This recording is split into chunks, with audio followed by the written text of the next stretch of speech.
مشاهدينا شفتوا فقراتنا لهذا الأسبوع، لكن نحب في البداية نعرف ضيف حلقتنا لهذا الأسبوع الدكتور محمد فائق، استشاري أنف وأذن وحنجرة وتجميل الأنف، زميل كلية الجراحين البريطانية، وأيضا حاصل على عضوية الجمعية البريطانية وعضوية الأكاديمية الأمريكية في جراحات الأنف والأذن والحنجرة وتجميل الأنف. يشرفنا تواجدك اليوم معنا دكتور محمد، وشرف لنا أنك تكون معنا في حلقتنا لبرنامج أطباء في حلقة جديدة من ديكورنا الجديد. شكرا جزيلا دكتورة غادة على الاستضافة في برنامجكم المتميز، وإن شاء الله نقدم معلومات إلى السادة المشاهدين بشكل كافي، وأيضا نقدم أشياء جديدة، معلومات جديدة للمشاهدين. نعم دكتور محمد، بالنسبة للأنف والأذن والحنجرة من الناحية التشريحية، شلون طريقة الاتصال بين الأنف والأذن والحنجرة؟ لو بشكل مبسط نشرحها. هذا الاختصاص أنف وأذن وحنجرة، وبدأ كأنف وأذن وحنجرة، بعدين تطور هذا الاختصاص إلى أنف وأذن وحنجرة وجراحة الرأس والرقبة والتجميل والى آخره. الارتباط التشريحي بين أجهزة التنفس متمثلة بالأنف والفم، لأن الفم أيضا يصير به تنفس، مرتبطين في خلف الأنف اللي إلى نزولا إلى البلعوم، وكذلك مرتبطين مع الأذن عن طريق قناة أوستاكي، وإذا المشاهدين يذكرون من دراستهم في المتوسطة والإعدادية. نعم. وجود قناة ما بين الأذن والأنف تسمى بقناة أوستاكي، وهالقناة هي اللي تحاول تعادل الضغط ويحس بها الشخص خصوصا بالطيران، في صعود الطيارة هبوطها يحس بالضغط بالإذن، هاي حتى تعادل الضغط الخارجي والداخلي. نعم. مع بعض. هذا ارتباط الأنف والأذن والحنجرة. نعم. مع بعض. حبينا نعرف، كنا في دولة كلها غبار ورطوبة ونتعرض لتقلبات جوية كثيرة، فحابين نعرف بالنسبة لأكثر الأمراض شيوعا في العيادات اللي قاعدة تجيكم مع تغيرات الجو اللي عندنا. بالتأكيد تغيرات الجو والظروف البيئية والتلوث يعني جلوبال في كل العالم، التلوث العالمي. التلوث العالمي، فمن مواد طبيعية، عضوية، كيميائية والى آخره. لا يخلو بلد من مشاكل الحساسية في الأنف والجيوب الأنفية والبلعوم والحنجرة والعين، هاي كلها طبعا متكاملة تتأثر بهذا الشكل.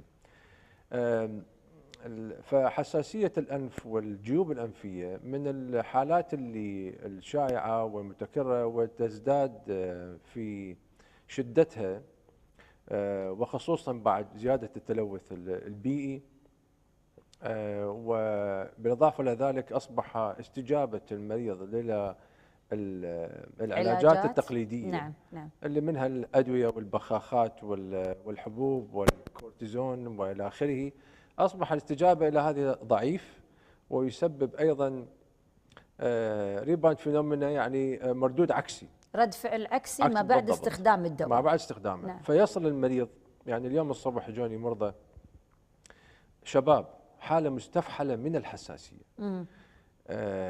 يعني عمره لا 20 22 سنة. هاي الحالات كنا نشوفها احنا لما يجينا واحد عمره 50 60 سنة يعاني من الحساسية. نعم. أنفه مغلق تماما، تضخم شديد في قرنيات الأنف، والمتعارف عليها الناس يسموها لحميات، هي النيزل بولب لحميات، لكن نعم. هي قرينات. نعم. انسداد شديد، ما يقدر يتنفس.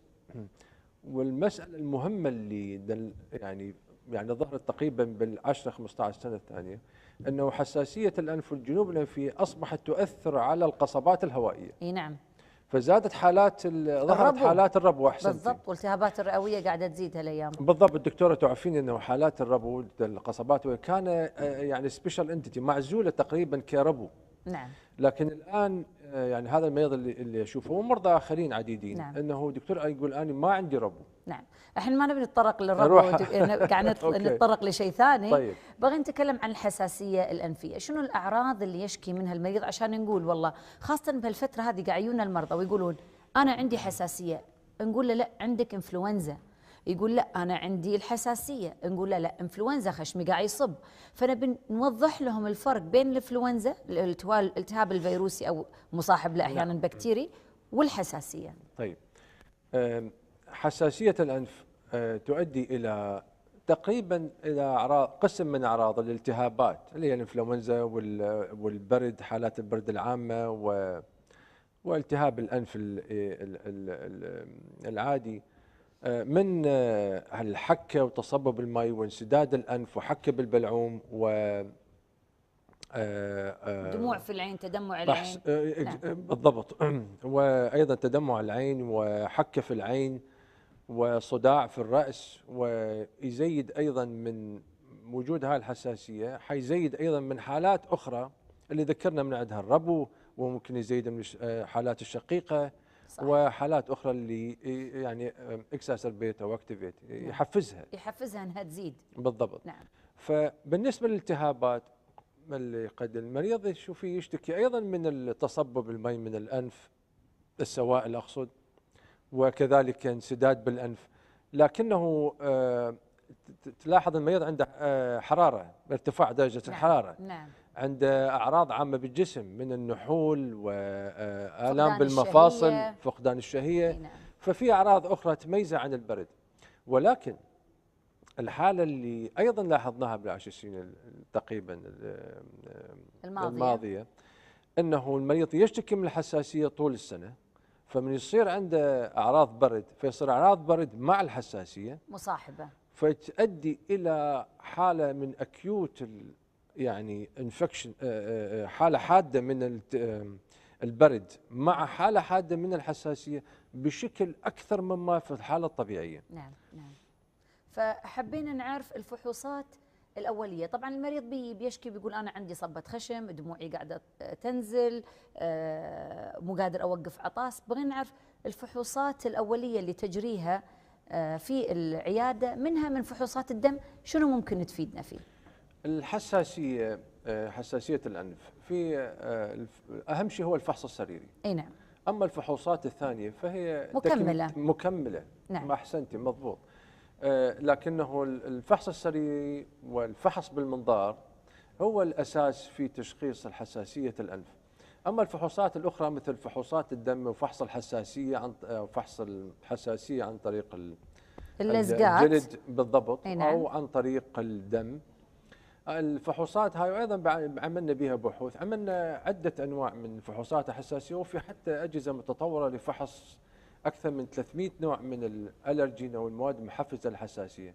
لكن المشكلة اللي المريض يعاني منها أنه حتى لا يعرف شنو الأشياء اللي هو حساس لها، نعم. صعب تجنبها. نعم. يعني ما يقدر يتجنب الغبار. وفي أوروبا وأمريكا عندهم مشكلة البولين، اللقاح. نعم، مع الزرع اللي عندهم كثرة الزرع. بالضبط، كثرة نعم. الزرع والجراس والآخره. نعم. فصعب حتى لو تعرفها صعب تجنبها. فالعلاج الجديد المبتكر نعم. اللي في علاج حساسية الأنف اللي طورته في خلال العشر سنين الماضية و أعطى نتائج جيدة جدا. يعني أعراض الحساسية تقل بحدود 80%. أعراض الحساسية مع العلاج المطور، مع العلاج المطور تقل 80%. بدال ما نتكلم عن العلاج المطور في البداية، خلينا نتكلم عن العلاج التقليدي وشون المريض يقدر يستخدمه في الحالات الحادة قبل لا يتطور وياخذه إلى العلاج الحديث. نعم. العلاج التقليدي في حساسية الأنف للأسف اللي هو أدوية الحساسية أو الحبوب والبخاخات وأبر الكورتيزون. نعم. هذا ليس بعلاج، ولكن هذا تداوي. نعم. اللي هو علاج العرض اللي يشكي منه المريض. علاج الأعراض. بالضبط. علاج هذا اللي قصدته. إنه علاج الأعراض وليس علاج المرض، السبب أو الحالة أو المرض. نعم. ففي طول هالسنين هاي المرضى ياخذون هاي العلاجات، واللي ادت بعدين كثره استعمال هذه العلاجات ادى الى نتائج عكسيه واستفحال حاله الحساسيه والتضخم في داخل الانف ولحميات الانف الى درجه حتى تصعب انه اجراء عمليه عليه. نعم. فالعلاج التقليدي علاج الادويه، وفي علاج العمليات. علاج العمليات هو اللي هو اللي دارج الحين حاليا. اللي دارج اللي هو استئصال القرنيات، وهذا بصراحه هو خطا لانه في مضاعفات شديده جدا. قد يؤدي إلى النزيف الشديد، وقد يؤدي إلى تيبس مزمن داخل الأنف، والروائح الغلطة بتصير بالأنف حتكون مزمنة. أي نعم. فلذلك معظم يعني البحوث أثبتت أنه تأثيره سلبي على الجسم. اي نعم. وفي كوي داخل الانف للحساسيه، وفي علاجات اللي علاج مضاعفات حساسيه الانف، منها اللحميات والى اخره. نعم. والجيوب الانفيه. اي نعم. دكتور محمد، نتوقف الان مع هذا الفاصل وبنشوف طريقه علاج الحساسيه المتطور اللي طورته حضرتك في العياده الخارجيه. نشوف مع بعض طريقه فحص الحساسيه الانفيه وكيفيه طرق العلاج الحديثه.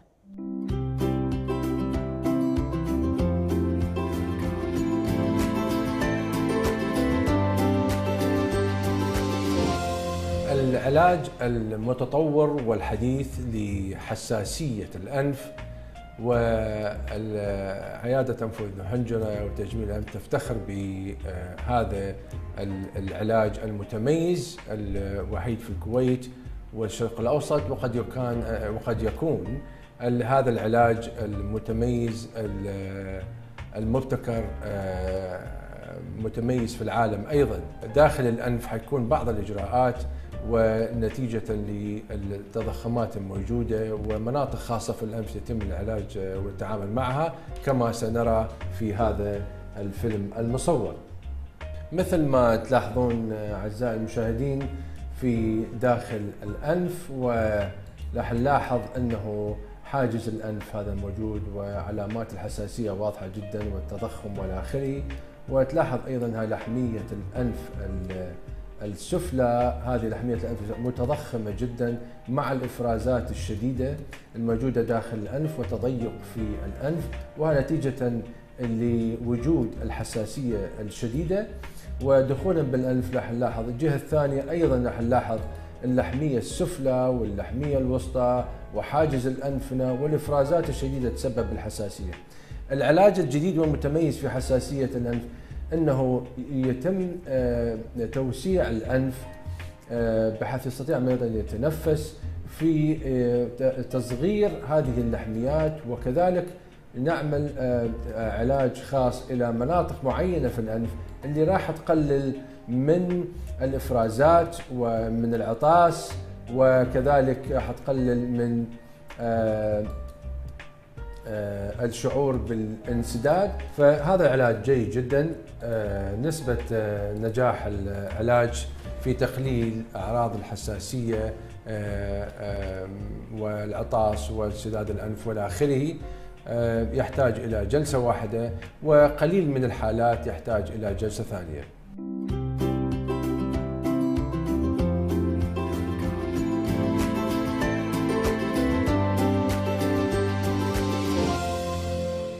يعطيك ألف عافية دكتور محمد. نبي نتكلم عن موضوعنا الثاني. خلصنا موضوع الحساسية الأنفية، نبي نتكلم عن الشخير. ما هي أسباب الشخير؟ احنا نشوفها عند الأطفال ونشوفها عند الكبار والرجال، كنا أكثر من النساء. السبب الشخير عنده أسباب، لكن مثل الدكتورة مثل ما تفضلتي أنه ممكن يحدث أيضا بالأطفال والكبار والآخرين.